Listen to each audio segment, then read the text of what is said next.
Hello students, welcome to the session on Hibernate Object States from Spring Framework. This is Rupali Bangare from IICMR MCA.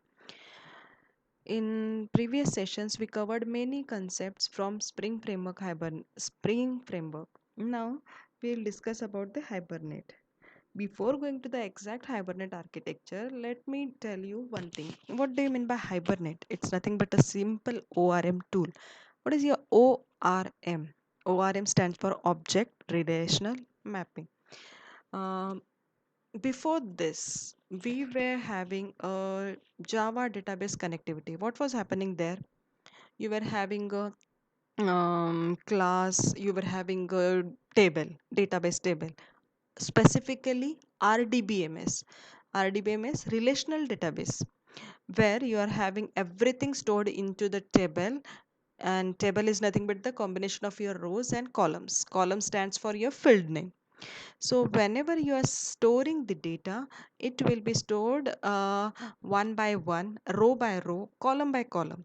So you have to map individual variable, individual element to the database.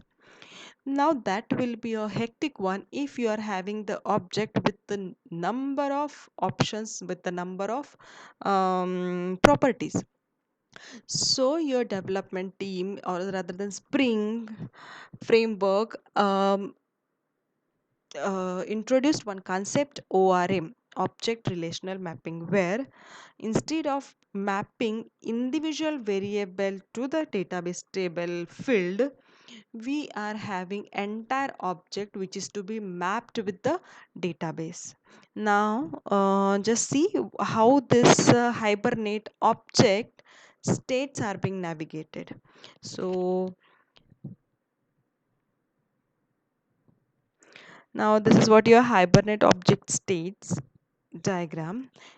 When you are having one object which is just being created, so you are having student as equals to new student, so that time your object is set to be in transient state. So what is the transient state? Simple, student as equals to new student. Have you allocated any value to that student?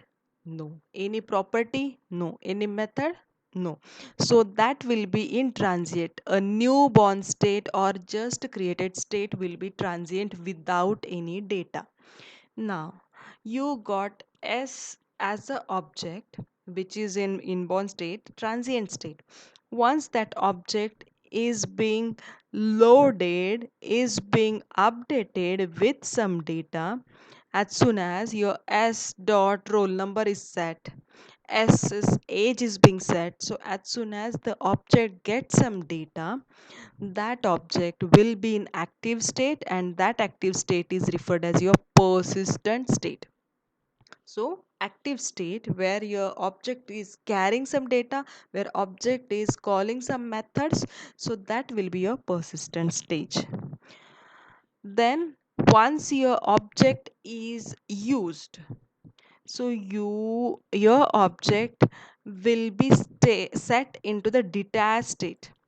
Your S object is being used, okay, and right now it is having the data but it is not in use, so that will be your detached one, but it is in still your memory, it is in still your with the data, so that will be your detached state.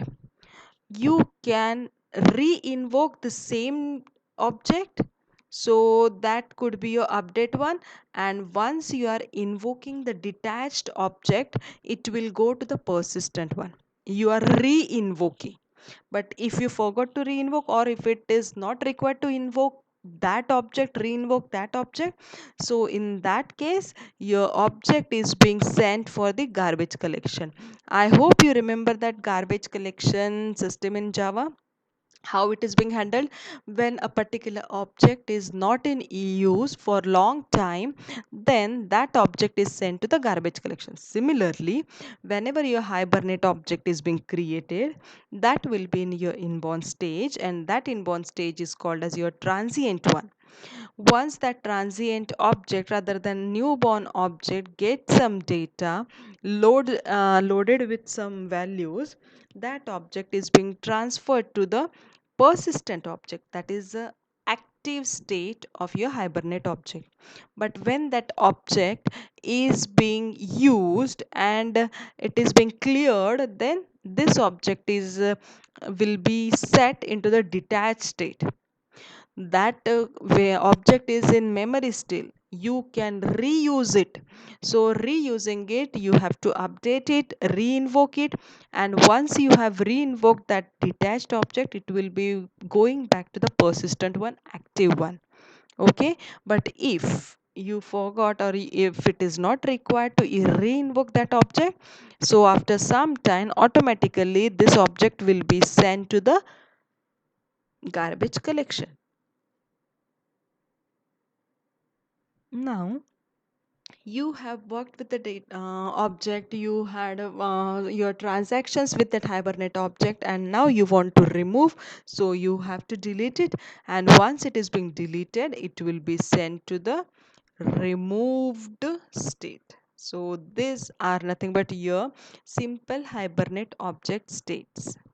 So let's revise. When your object is being created, it is in inborn, newborn stage, infant stage, and that is nothing but your transient one. But when that transient object gets some data, is being loaded with some values, then it is being changed to the persistent state, where your object is active one. Once that object is being used, it is being reset, it is being cleared, then that object will be going to be in a detached state.